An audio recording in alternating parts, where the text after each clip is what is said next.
Hello, Steve White, Steve Arts 89. It's been a sad day on the gay scene in Melbourne today, particularly the drag scene, with news of the passing of Miss Candee, Ron Walker, the man behind Miss Candee.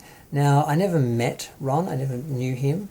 I didn't even know his name until I recently saw a GoFundMe on Facebook because he'd been sick, and then I found out today that he'd passed away. And I just want to talk for a minute about Miss Candee as I sort of remembered her.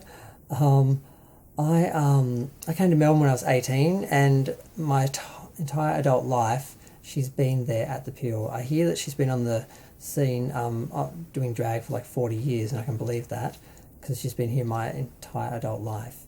And one of the first places I went to when I came out was the Peel. One of the first people I was introduced to was Miss Candee, and she was one of the few people that I would regularly see when I went out, and oddly enough, I gravitated towards her, and quite often I'd find myself at the bar chatting to her all night, or it seemed like all night.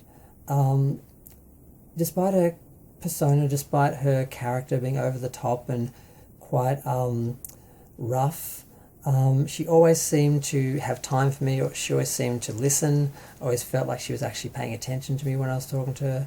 And maybe she was just being polite, maybe she was just performing or being in character, or maybe she'd just been on the scene long enough to know when someone needs to be seen and listened to.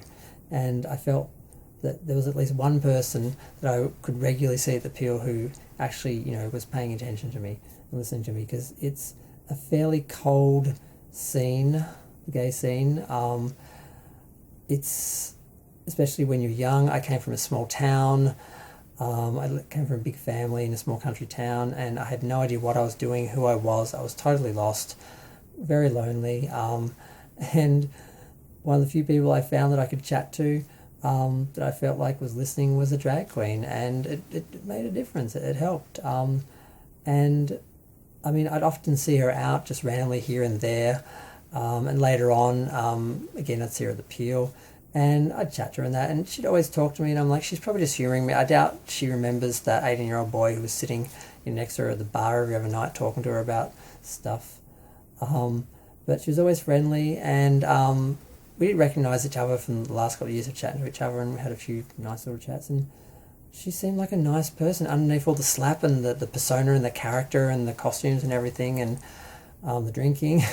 She seemed like a really genuine person who just seemed to like care about the people she was entertaining, and I just wanted to do a little video just to pay my respects and to just share my little memories of her, which is basically just sitting at the bar talking about stuff and being funny. I don't know what else to say. I just wanted to do a video and say goodbye, Miss Candee. R.I.P. Miss Candee. It's going to be weird to go to the Peel and know that she's never going to be there again, because you just get used to some people in the scene who are just always there. They're characters. They're just part of the scene, and she had been always. And it's going to be very strange to go to the Peel and know she's never going to be there again. So my condolences to his family, and she'll never be forgotten.